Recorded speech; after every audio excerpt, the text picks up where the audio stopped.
大家好，今天为大家介绍一本佛学入门的书籍《人生解忧》。这本书的作者是程庆老师，现在是上海大学文学院的副教授。程老师从研究生阶段开始开展历史学的研究。他在美国交流期间呢，曾经经历过迷茫和轻度的抑郁，在寻求化解方法的过程中呢，从佛学领域获得了诸多的启发和感悟。目前的主要研究方向是中国佛教思想史。这本书的受众群体很广泛，尤其是适用于在现代社会中长期受习惯性焦虑而困扰，对人生意义感到迷茫的青年人和中年人。那本书的来源呢，其实是前几年疫情期间，程老师在看理想 APP 上的一门音频课程，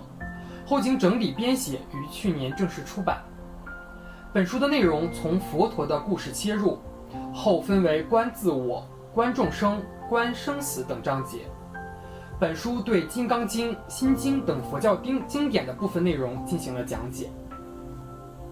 在当代社会，阅读这本书有着非常重要的意义。由于历史等多方面的因素，我们当代人普遍对儒释道等传统文化的了解不足。在功利主义思潮的影响下，学习传统文化和哲学的人逐渐变少。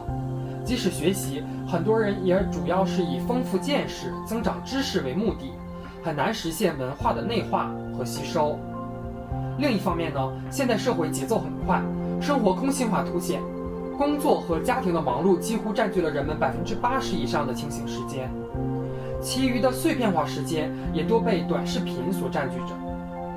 因而，当工作、家庭出现难以用惯性思维解决的困境的时候，人们往往要么消极厌世，要么盲目地向外寻求解决方法，比如说算命、看相、祈求神明保佑等等，却很少有人会向内探求解决方案。长此以往，几乎失去了内观自我、看待他人、理解生命的能力。从我个人的阅读体验来看，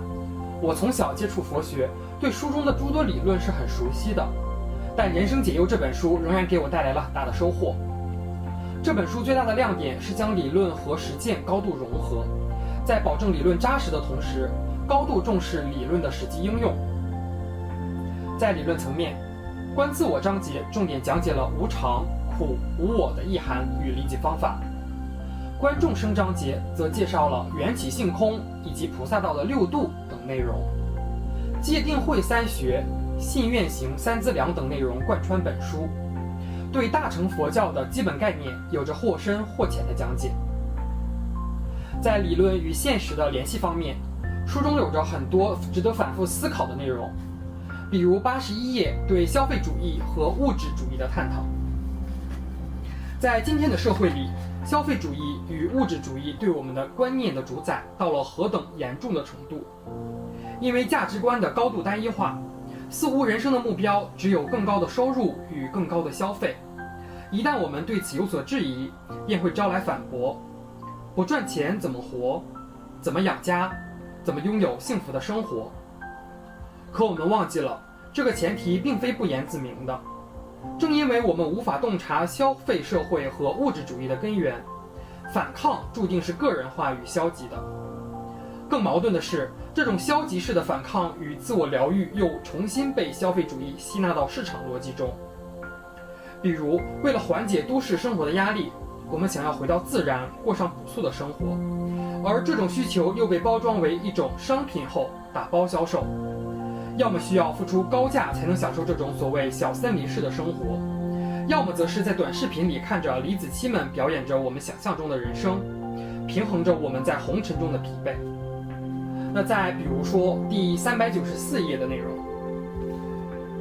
你会发觉我们在生活中的思维的确常常不是掉到这头就是掉到那头，这也是为何现代社会的人或多或少会遇到各种心理问题，甚至对生命失去希望的主要原因之一。很多年轻人从小就被要求成为非常积极的人，执着于某个要追求的目标，比如学霸，努力工作，为美好的前程不断奋斗。但到了一定阶段，这种单一的刺激势必会碰到瓶颈，一旦无法满足那个想要追求的目标项，人的心态就会滑入到另一端的黑洞，也就是当事情的发展不如我的期望，不能被我掌控，或者我的身心不再能承受一切时，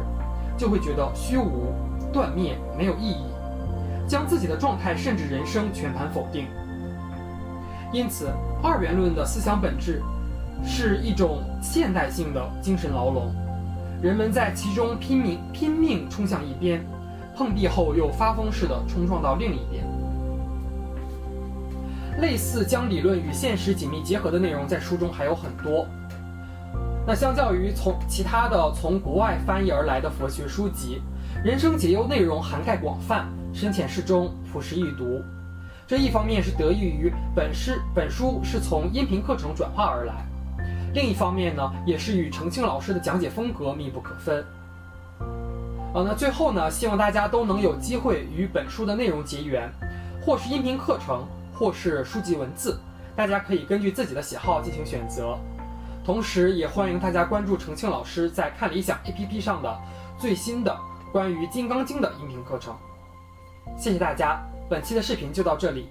希望大家能够点赞、关注、转发。我们下期视频再见。